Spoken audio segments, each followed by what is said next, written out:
এখন চাউল খান কত টাকা স্যার? 90 টাকা 90-60 টাকা স্যারের উপরে। আওয়ামী লীগ আবার ক্ষমতায় গেলে 100 টাকা চাউল খাইতে হবে। 100 টাকা খাইতে চান না হাসিনারে বিদায় করতে চান? বিদায় করা ছাড়া কোনো উপায় নাই। বলে খালি বিদেশ আর ওয়ার্ল্ড ব্যাংক দেখায়, রাশিয়ার যুদ্ধ দেখায়। আমার গ্রামে যে তরকারি হয় এইটাও কি রাশিয়ার যুদ্ধ লাগছে নাকি? এই তরকারি গ্রামে বিক্রি হয় 5 টাকা, ঢাকা শহরে হয় 50 টাকা, 45 টাকা আওয়ামী লীগ খায়। এই রাস্তা আনতে পুলিশ আর আওয়ামী লীগ মিলাজুলা খায়। ওই যে যারা খায় তাদেরকে বন্ধ করতে হবে এবং সেটার জন্য এই চোরার দলের হাত থেকে এই দেশকে রক্ষা করতে হবে। তা না হলে দেশও রক্ষা পাবে না, এই দেশের জনগণও রক্ষা পাবে না।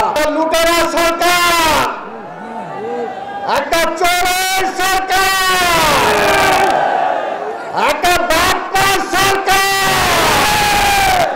একটা ভুয়া সরকার।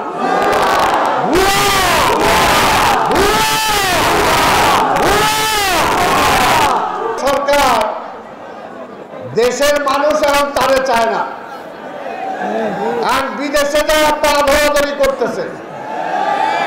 কয়দিন আগে আপনাদের মনে আছে না, বলছিল আমেরিকায় কে যায়, না গেলে কি হয়, 24 ঘন্টা প্লেনে বসে থাকতে হয়, যাবো না আমেরিকা। এখন এনে যাওয়া বোয়া পাওটাও ধরতেছে যে কিছু একটা করা যায় কিনা। এর আগে সেলফি তুলছে, সেলফি তুলে ওবায়দুল কাদের গলায় ঝুলাইছে, কোনো লাভ ছিল? আজকে পরিষ্কার কথা বলতে চাই, আপনারা কি গ্যাস পান, পানি পান? আজকে গ্যাস নাই, পানি নাই, হাসিনারও দরকার নাই। সোজা কথা। আজকে ডেঙ্গু, এক ডেঙ্গু মারতে পারে না, আর এখন আমাদের মহাসচিবের ঠেকাইতে চায়। আর ভুয়া এগুলো করতে কি করবো? আর নির্বাচিত তো না, জনগণের নির্বাচিত না, এই জন্য উল্টা পাল্টা কথা বলে।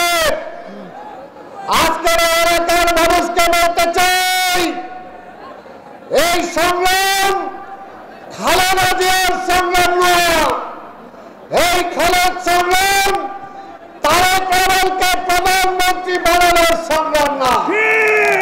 এই সংগ্রাম আপনি আমি বেঁচে থাকবো কিনা সেই সংগ্রাম। কারণ ওনারা বলেন দেশের মানুষ থেকে খুব শান্তিতে আছে, খুব শান্তিতে আছে। সংসদে বলে জিনিসপত্রের দাম বাড়তেছে, এটাকে সিন্ডিকেট করে কিছু ব্যবসায়ী দাম বাড়াচ্ছে, সেই ব্যবসায়ীদেরকে ধরা যাবে না। এই সরকারের অর্থমন্ত্রী এই সংসদে বলেছিল যে আজকে শেয়ার মার্কেট যারা চুরি করছে তারা এত বড় বড় নেতা, তাদের নাম বলা যাবে না। তাই আজকে একটাই কথা, যারা চোররা ধরতে পারে না, বাটপাররা ধরতে পারে না, আজকে সালাল তুলে ধরে, আজকে বেগম খালেদা জিয়ার ছাড়ে না, সেই সরকার কি দরকার আছে? তাই সর্বত বন্ধুগণ প্রতিটা দিন গ্রেফতার করতেছে।